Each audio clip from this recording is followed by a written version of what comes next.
Good evening, dear friends. How are we all doing? Let's learn Tanya, right? Another night of Tanya, another week of Tanya.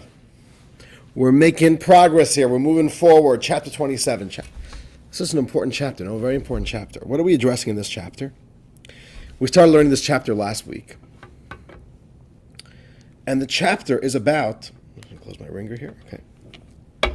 The chapter deals with a very critical issue, a very important issue, which is when we realize that on the inside, we're not as beautiful as we would like to look like. And we realize that by listening into ourselves. Sometimes we realize that the urges, the voices, the impulses, the desires, the lusts, the word lust usually has a very specific connotation. But I think we can apply it to other things as well. Just, you're lustful, not just sexually, but I think in all areas of life. And sometimes you can be very, very bothered by what you are sensing about yourself within you.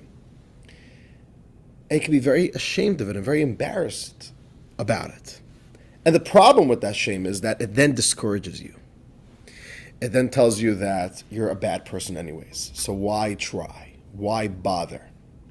Which we understand that's a very, very dangerous attitude to have. And then we have the sentiment of disappointment and frustration and disillusionment. I'm trying to become a better person. I'm putting in all this effort. I'm learning more Torah. I'm trying to learn more Tanya. I'm trying to grow. I'm trying to this. I'm trying to that. I'm thinking on resolutions. And good old bad me comes back to haunt me. So am I not making any progress? And if I'm not making any progress, then why bother? Am I just being a hypocrite? So this is bad stuff. This is a form of depression, of inner negativity that the Alter Rebbe would say, this is horrible, this is toxic. Why is it toxic? Because it is sapping you of good energy. You don't feel good about yourself. You don't feel confident about yourself. To be a good Jew, to serve God, to simply be functional the way God wants us to be functional, we need to be in a good, positive, joyous, optimistic space. And this is not a good feeling to have. So the Alter Rebbe addressed it. What did the Alter Rebbe say about it?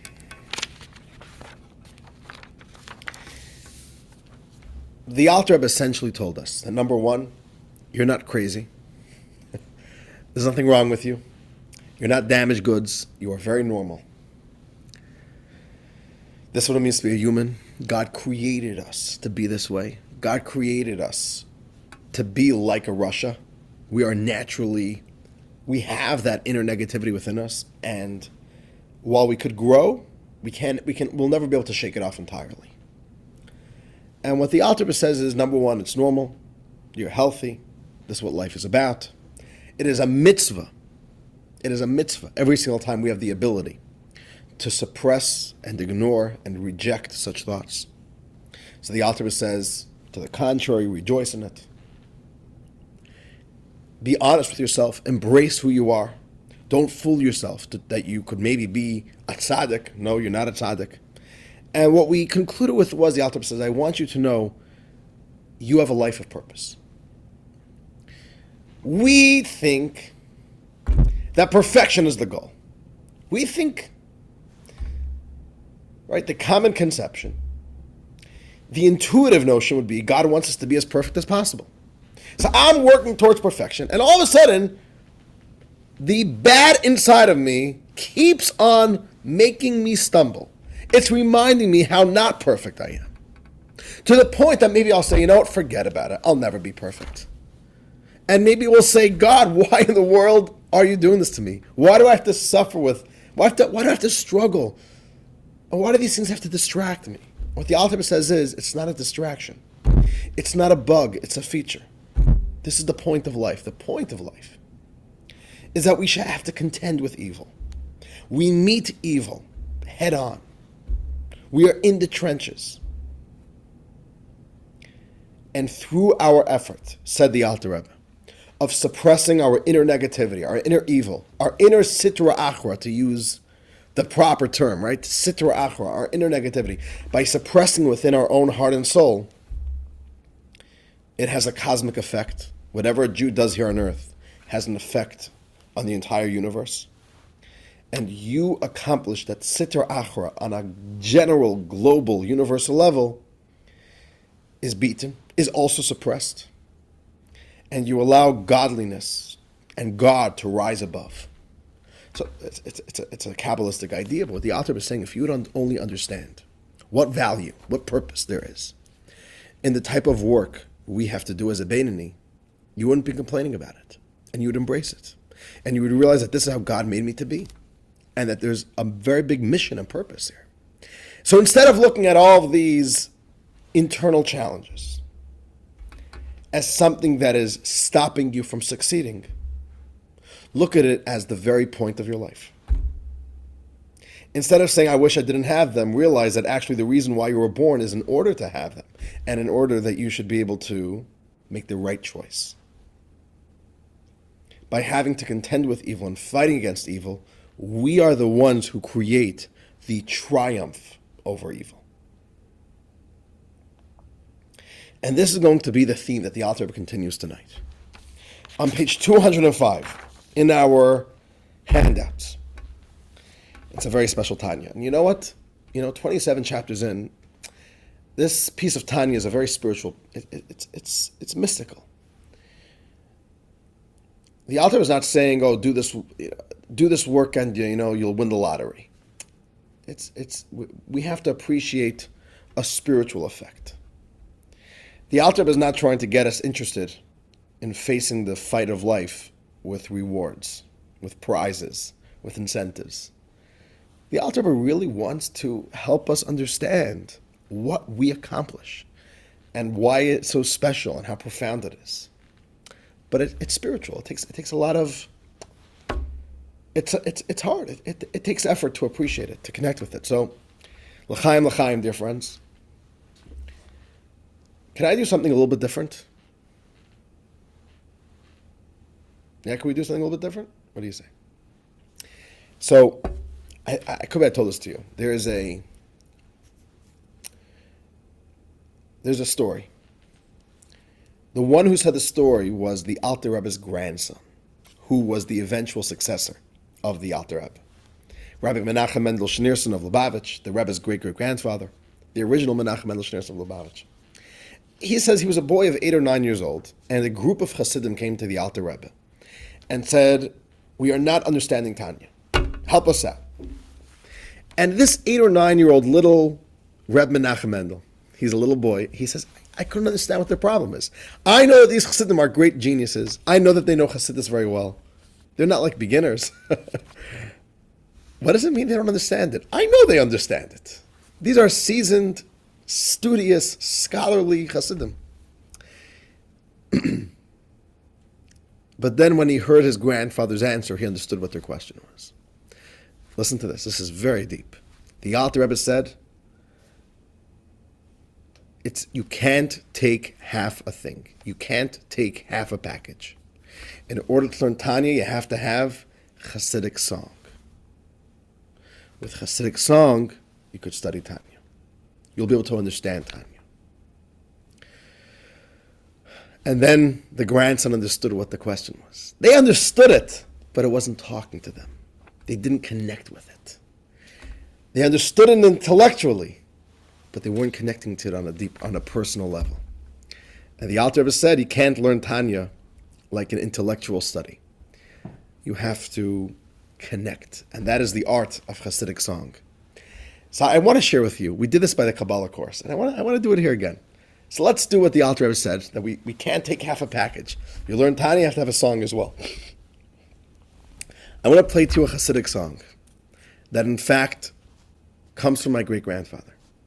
All right, so, which means my great-grandfather had the merit of being present at the first generation of the very first Chabad yeshiva over 100 years ago. I'm saying more than 100 years ago, 130 years ago. And when he came after the war, the Rebbe told him that, and he had a very gifted voice. He was very musical. And the Rebbe said that so many Hasidic songs have been forgotten in the old world And the Rebbe asked him to, whatever Chabad Hasidic songs he remembers from the old generation, from back in Lubavitch, from the town of Lubavitch, he should make sure that they're recorded and remembered. So this was a song that my great-grandfather loved, and it's a song that he shared, and we know it because of him. So I want to play it for you. Is that okay? Should we do that? And it's not a simple song. It is unbelievably reflective. Just, close your eyes. I need to pull it up over here. All right, you ready? I'm going to play it for you. You ready? Here we go. We'll do a song. It's 3.5 minutes. Okay. And here we go.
All right. How was that? How are we doing? Did you feel the energy? You felt the, Hasidic song, especially the more you learn it and the more, the power of it is that it opens up the heart. It allows the heart to be a lot more, it allows the heart to open up, be a little bit more vulnerable, to allow emotion to be released from the heart, to allow emotion to enter the heart. So the Alter Rebbe said he can't take Tanya as a half a package. You can't just learn it. It has to come with Hasidic song, with the Hasidic Nigunim. And when you have that, it helps. Then you'll really be able to help understand Tanya. So the reason why I'm bringing that up is because today's Tanya is very beautiful, but it's very spiritual. It's very abstract. So let's learn, dear friends. The Alter Rebbe is saying you are not a tzaddik, but don't think that because you're not a tzaddik, your life is pointless, your life is meaningless, because I'm not going to be perfect anyways. I'm going to be, just look how messed up I am on the inside. The Alter Rebbe says no, that's not the way it works. A tzaddik does what a tzaddik does, but a Beinoni does what a Beinoni does. And what a Beinoni does is very important. Page 205, let's begin learning. We're a paragraph into the page. Page 205. Says the Alter Rebbe, you see, there are two kinds of enjoyment for God on high. There are two kinds of things that we as Jews could do that bring God a lot of pleasure because we are fulfilling our purpose on earth and we are partnering with God. And there are two kinds. One is from the total obliteration of the Sitra Achra and its transformation from bitter to sweet and from dark to light. Which means one thing to do is that when you face evil in the world, you are able to destroy it. You're able to eradicate anything evil. And you're able to, even more than that, transform the Sitra Achra into sweetness, into light. That's an amazing thing. You find evil, and what do you do with that evil? You make it into a force of goodness. That's pretty amazing. Says the Alter Rebbe, this is accomplished by the tzaddik. This type of work, of being able to face negativity, unholiness, evil within this world, and totally destroy that force, and to be able to transform that force into a force of goodness, that's for tzaddikim to do. But then says the Alter Rebbe, the second kind of enjoyment is when the Sitra Achra is suppressed. It's not being obliterated. It's being suppressed. While it's still at the apex of its strength and might, while soaring upward like an eagle, which means the Sitra Achra is still strong. It's still assertive. But it's suppressed. You don't get to destroy it. You don't weaken it, but you suppress it. And from that height, God throws it down. Why does he throw it down? Because of the initiative from below. There's another form of service, that you face evil, and you don't have the power to destroy the evil. And the evil, therefore, is able to assert itself and be a presence. But you suppress it. You throw it down. And because you throw it down, God also throws it down on a cosmic level. And it says the Alter Rebbe, this is accomplished by the Beinoni. The Beinoni does this. And the Alter Rebbe says this is a very important idea. That there's a service. It's a spiritual work that a Jew has to do. And the spiritual work is you have to face evil. And you have to deal with it. You have to contend with it. You have to struggle with it. You don't have the luxuries of being more powerful that you could destroy evil and reject it and remove it from your life, and then you could float on cloud nine and you could be holy and pure and removed from evil. We don't have that luxury. A Beinoni is somebody who has evil within him, and God makes it that he lives his whole life having evil, having negativity within him. But he suppresses it. They're both forms of service. Perfection is not necessarily what God is looking for in his partnership with us human beings, right? We all know we're partners with Hashem. The way God made the world is he made Adam and Eve, and he wants to be partners with them. There's a mission, there's something to do here, and God gave us responsibilities. The Tanya is telling us, you think your responsibility is to be an angel on earth. No, we've got news for you. That's not your job. Tzaddikim have the luxury of being angels walking on our earth. Our identity, our job is that no, we're not angels. We have an animal soul, a godly soul, and we have to face that animal. We have to face our own internal Sitra Achra. And we have to suppress it and fight against it and keep on throwing it off of its perch, off of its ledge. But it comes back again to try to attack again. And it's exacerbating. But the Alter says, no, that's the whole point of life. That's how we accomplish the purpose. That's how we partner with God of destroying the power of evil within our world. Through a Jew doing that on the microcosmic level, within their own life. Now, which one is more important? The tzaddik's job or the Beinoni's job? They're both important. But let's put it this way. What's the ratio? How many tzaddikim are alive and how many Beinonim are alive? Tzaddikim, I don't know, they're the 1%, the 2%. Not more than 2%. Probably not even more than 1%. And the Beinonim, the regular all of us, we're the majority. We're the thing. We're the foot soldiers. We're the ones who actually get things done. That's what God made us to do. And we get things done not by avoiding evil, but by actually contending with it, head on a daily struggle. That's the goal of life. Says the Alter Rebbe, and this is such a beautiful piece of Tanya. The Alter Rebbe learns this in such a beautiful way. I love the metaphor here. Let's read. This is what the verse is saying with the words, make delicacies for me as I love. Let me give you background. This verse is from Genesis. Genesis 27. The story in Genesis is about our forefather Isaac. And I'm sure you're familiar at least a little bit with the story. Isaac, our forefather, is a little bit older. He's blind. And he has two sons. Twins. But they're total opposites. He has Esau, who's a hunter, a crook, a cheat, a bandit. And he has Jacob, the father of the Jewish people. The good boy. And Isaac tells Esau, his son, make for me delicacies as I love. He tells him, I want to give you a blessing. It's a famous story, the saga of Isaac wanting to bestow blessings upon Esau. Esau goes to make delicacies. Jacob steals the blessing. He makes as if he's Esau. Isaac is blind. Jacob steals the blessings. And it's a whole showdown.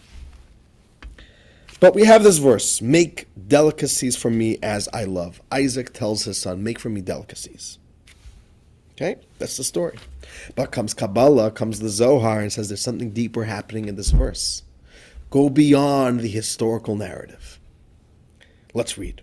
The Tikkun Zohar explains this on a deeper level.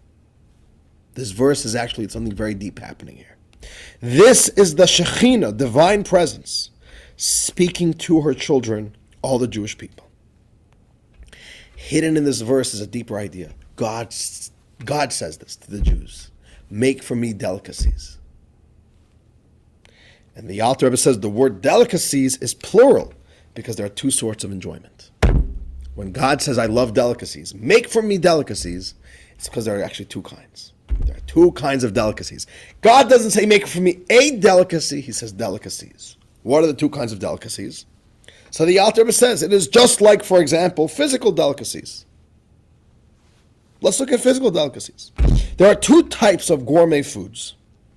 One is from sweet, delicious food. The other from foods that are sharp and pungent. Only that they are well seasoned and prepared until they become delicacies to refresh the spirit. Two kinds of gourmet foods. Two types of delicacies. One is sweet. We call them sweet and savory, right? One is sweet. Things which are just naturally sweet. They taste good out of the box. You don't need to be. It's just good stuff. Tastes good. Like yummy candy, right? And fruit that just tastes good. It's good stuff. It right away tastes good. Then you have other foods, which are savory. They're spicy. They're sour-like. They're harsh. You wouldn't want to eat them raw. But then there's an art of taking certain foods, which on their own are totally just disgusting and totally wouldn't feed you. They're bad. It's bad.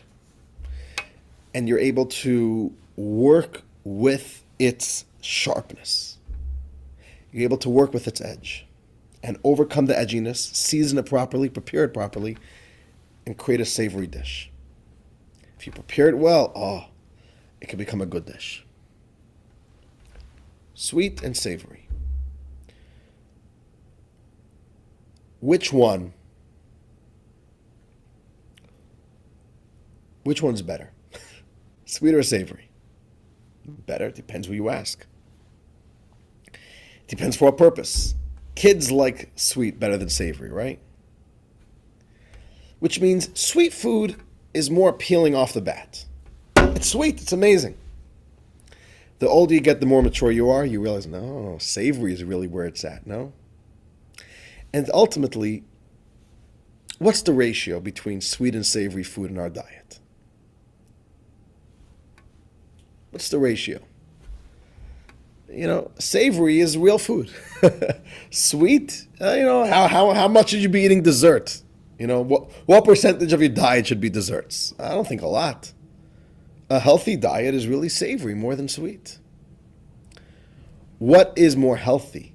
What satisfies the person more? What refreshes the spirit of the person more? Sweet or savory? Yeah, a nice candy, a nice rugula tastes good, but it's probably going to make you feel bloated and heavy. It's not necessarily ultimately what really fulfills a person's need to eat. The ultimate delicacy is really the savory. It's the harsh food, the spicy food, the one that on its own, without proper preparation, you wouldn't want to eat, you wouldn't want to touch. But when prepared properly, when navigated properly, this is real food.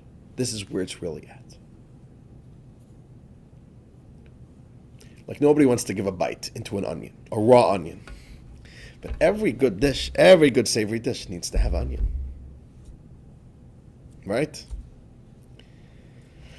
Onion is one of the secret ingredients. You got to have flavor. Without onion, you have no flavor. So look at that.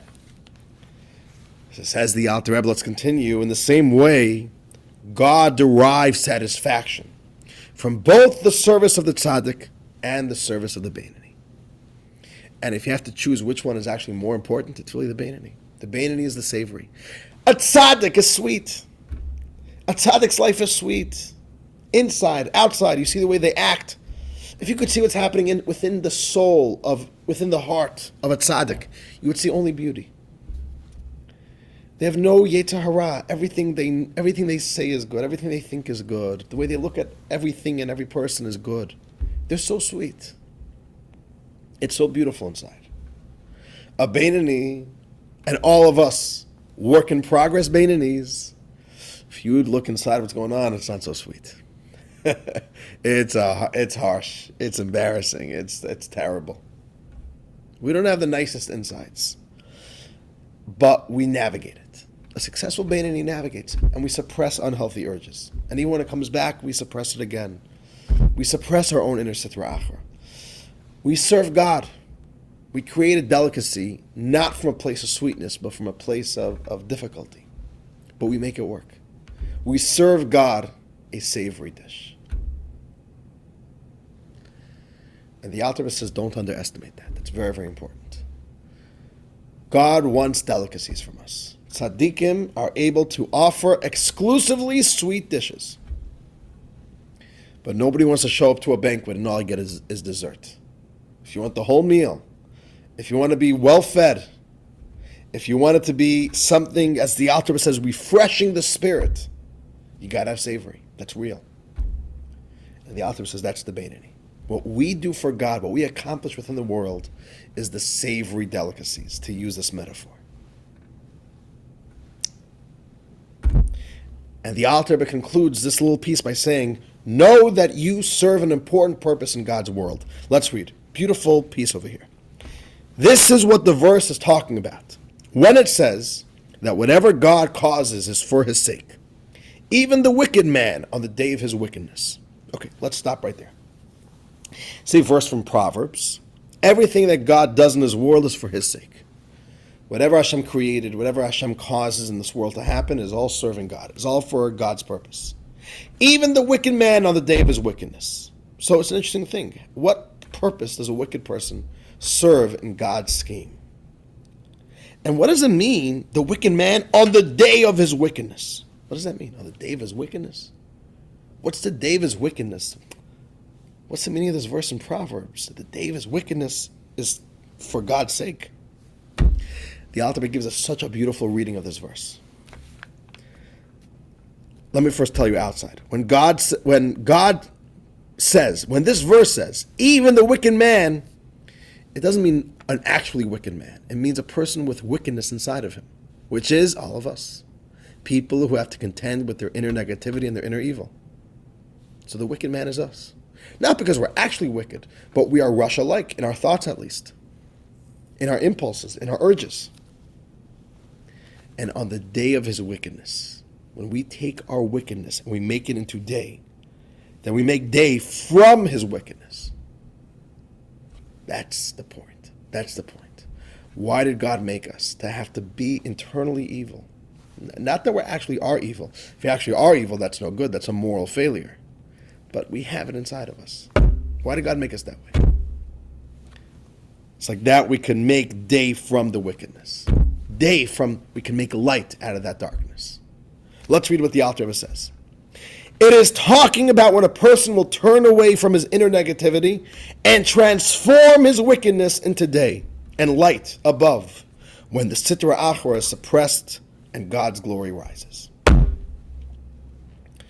The point why God made you, and the reason why God made you flawed in that sense, that you have evil inside of you, you have negativity inside of you, you've got problems inside of you, you've got embarrassing stuff inside of you. Why did God make us that way?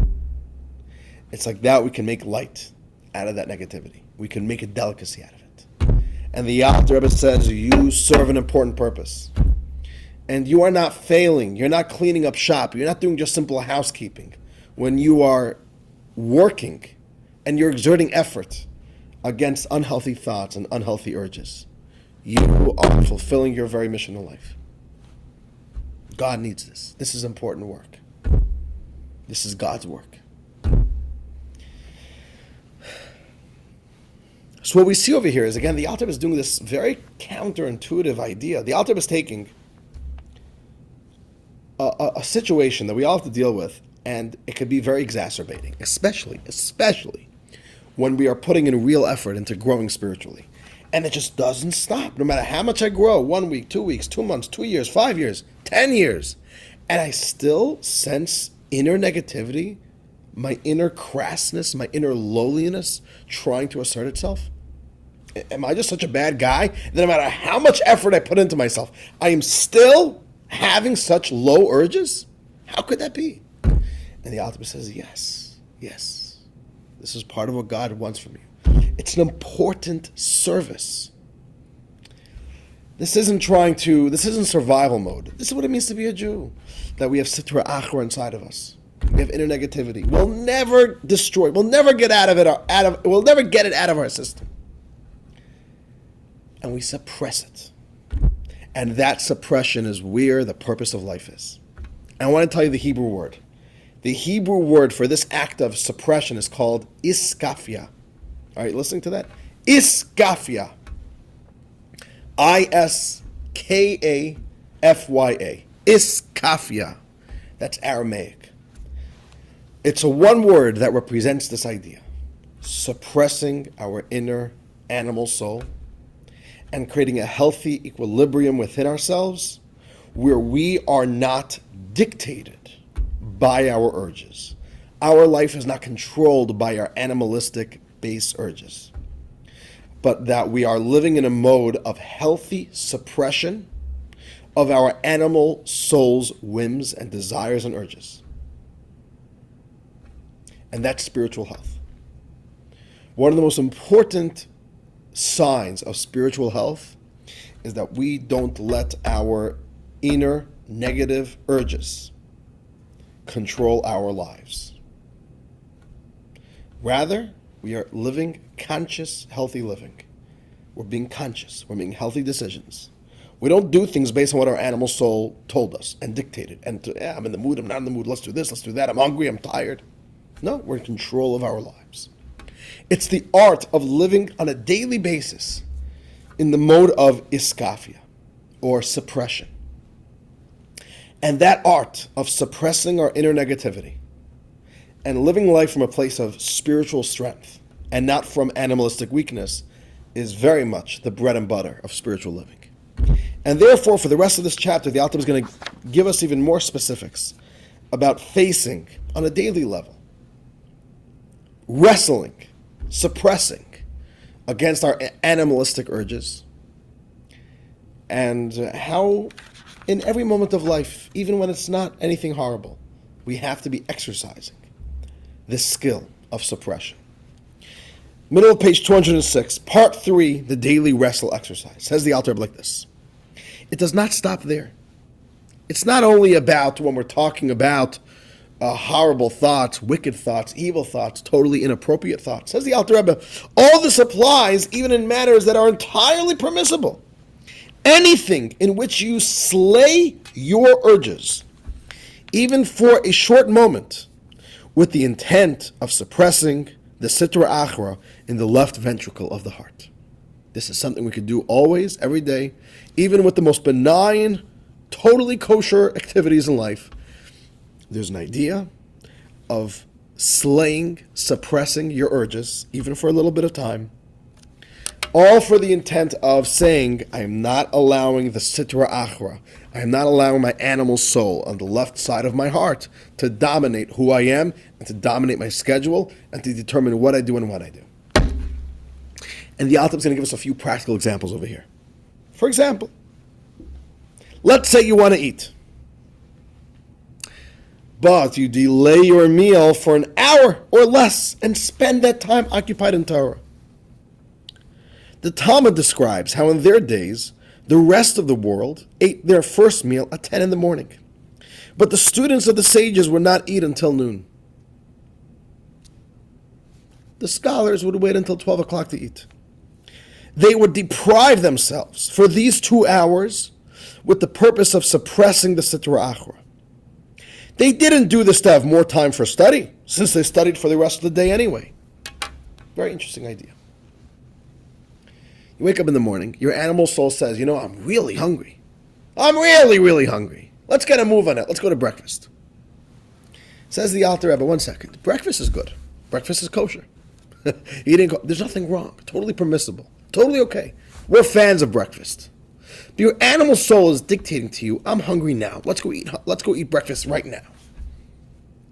And as humans, the way we are wired from the moment we are born is that when our animal soul tells us we're hungry, we stop, drop, and roll. If our animal soul says we're hungry, we're going to go eat food right now because I'm hungry. Says the Alter Rebbe, no. Tell your animal soul, oh, you're hungry? I agree with you. Breakfast is a good idea. Not now.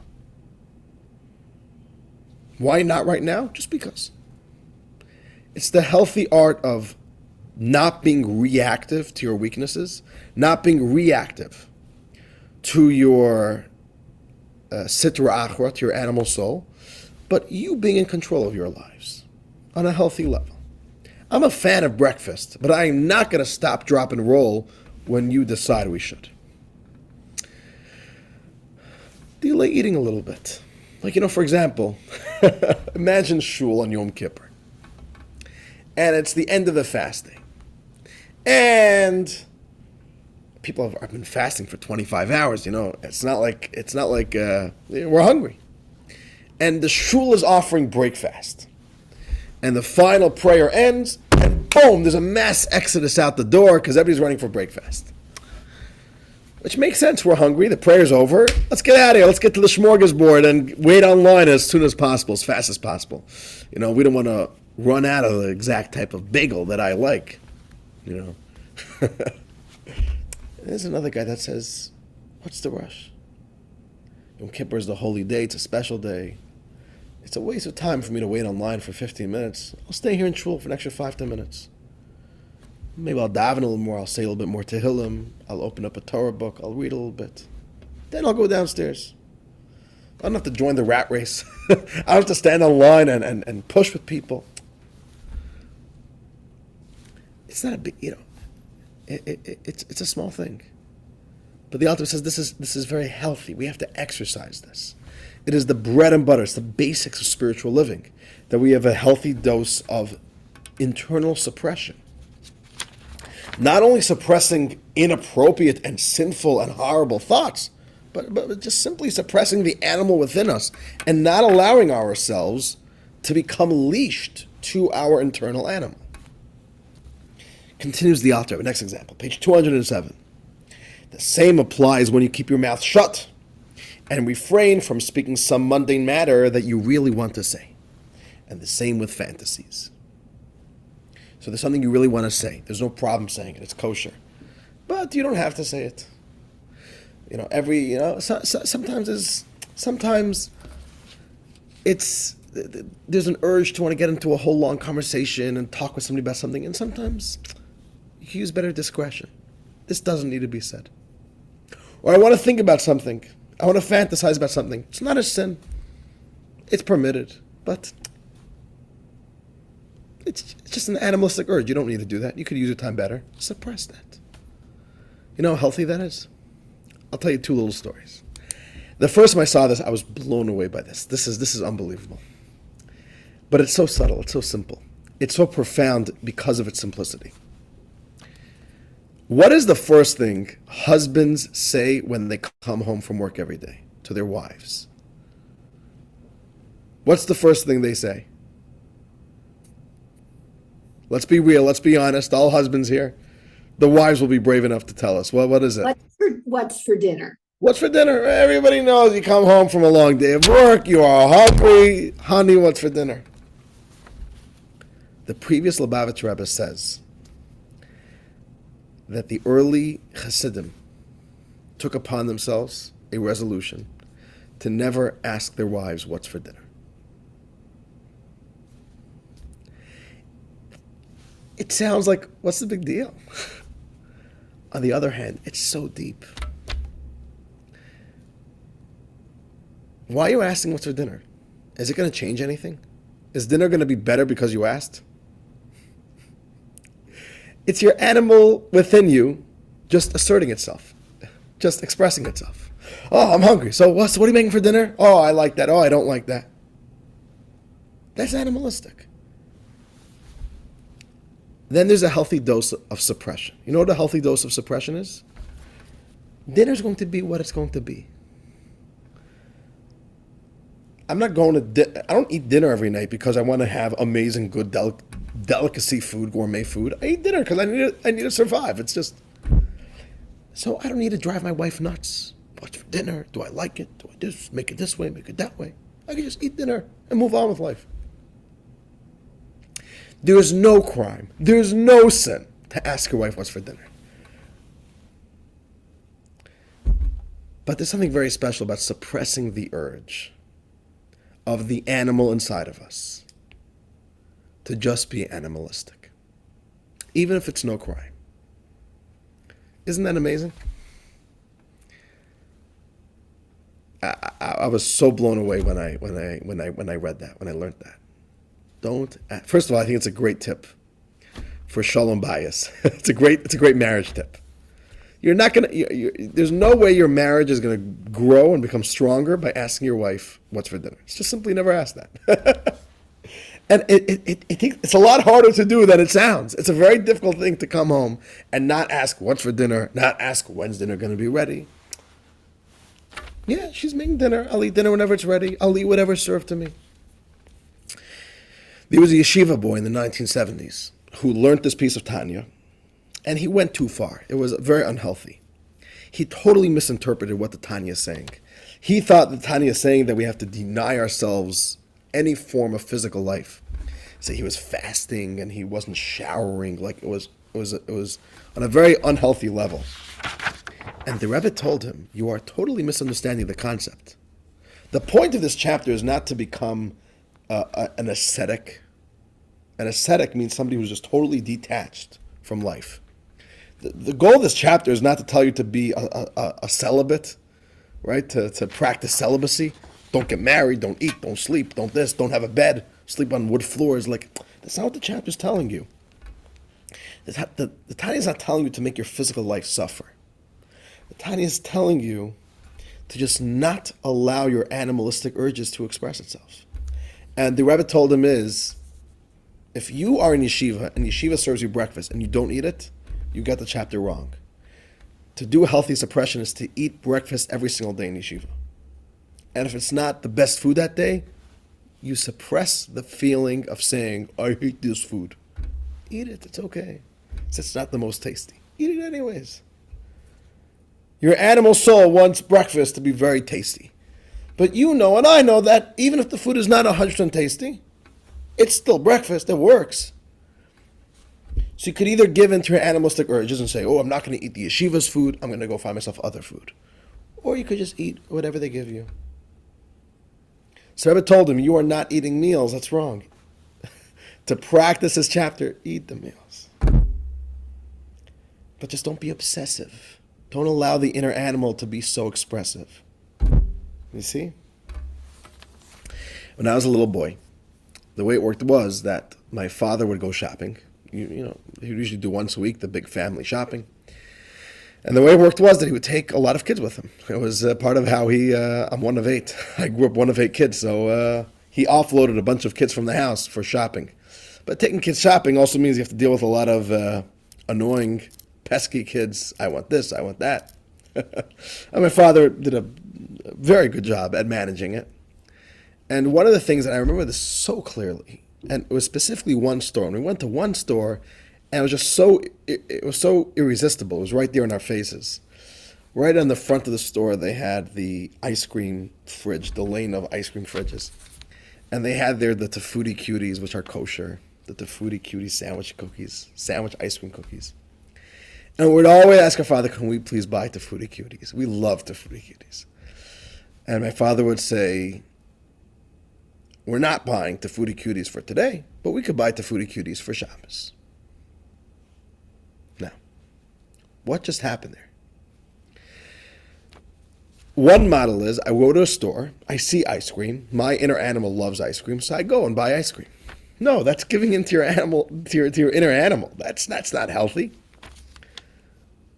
Or you could say, ice cream tastes good. Okay. Well, it would be inappropriate to just eat ice cream today just because it tastes good. Today's Tuesday, today's Monday. Well, what are you going to just eating an ice cream randomly? You're just feeding your animal? But on Shabbos, there's a mitzvah to eat food that tastes good. And human sensibilities, the human palate says that ice cream tastes good. So we're not going to buy ice cream for today, but we could buy ice cream for Shabbos when it's a mitzvah to eat ice cream. And we could celebrate Shabbos and do the mitzvah of keeping Shabbos by eating ice cream. So we'll buy the ice cream for them. That is the shift of this chapter. Suppression. It doesn't mean deny yourself things in life, but it means be conscious, be deliberate, be healthy. And that is by not giving into every single animalistic urge, but taking control of your life. You could eat breakfast. Breakfast is good, but don't eat it when the animal soul tells you to.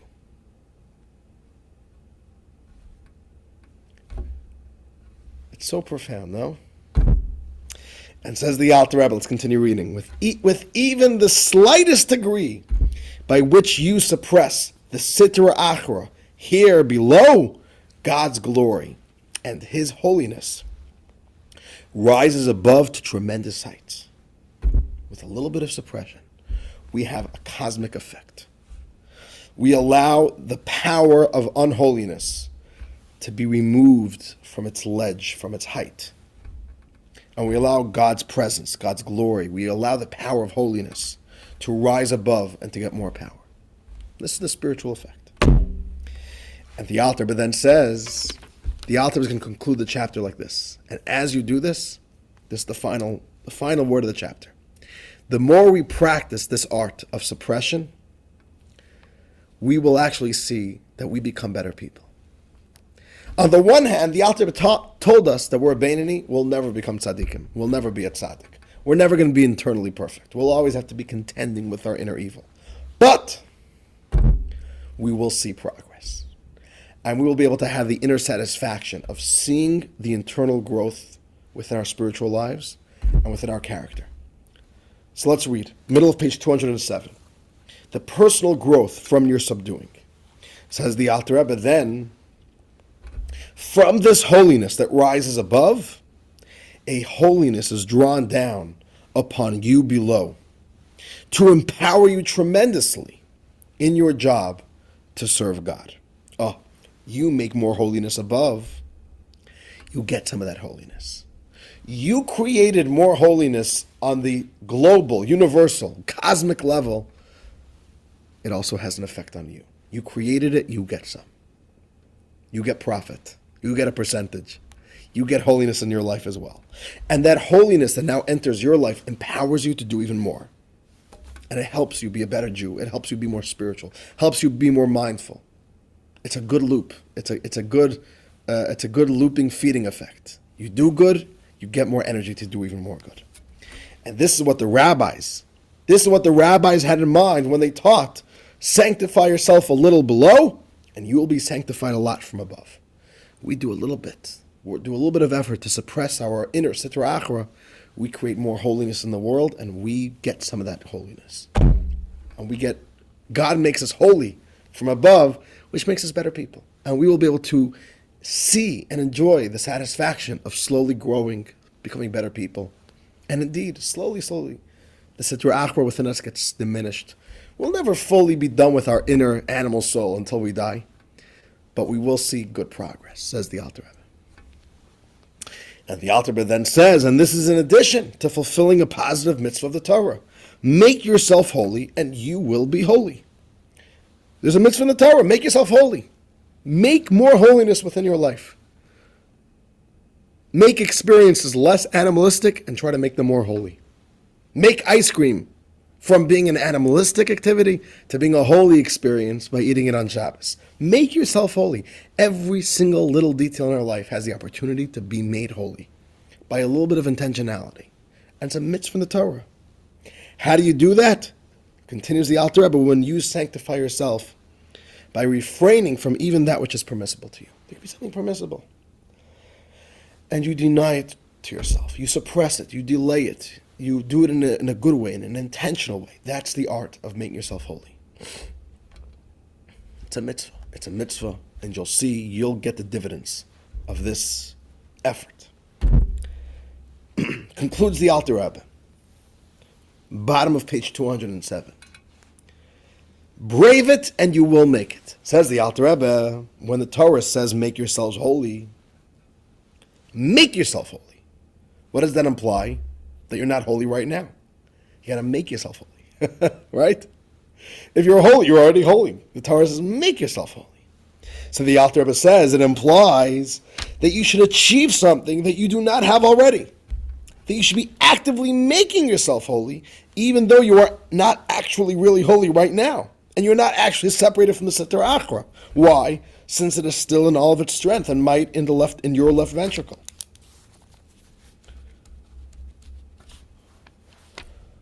It's just that you conquer your urges and sanctify yourself. So the Alter Rebbe says, if you don't feel holy, this mitzvah is for you. Because the mitzvah clearly says, make yourself holy. I know you're not holy. Make yourself holy. Push yourself. I know you've got a lot of inner evil. Push through it. And then, says the Alter Rebbe, concludes, yet, when the Torah says you will be holy, it means that eventually you actually will become holy and separated from the sitra achra. Which means, again, the same point. You will see results. You will see that pushing yourself to try to be holier will actually end up making you holier. They say fake it till you make it. Or brave it till you make it, right? Push yourself out of your comfort zone. You could say, I'm not holy, why should I be holy?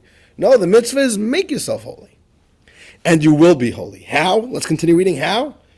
Through all this holiness that you are getting from above, empowering you to drive it from your heart little by little.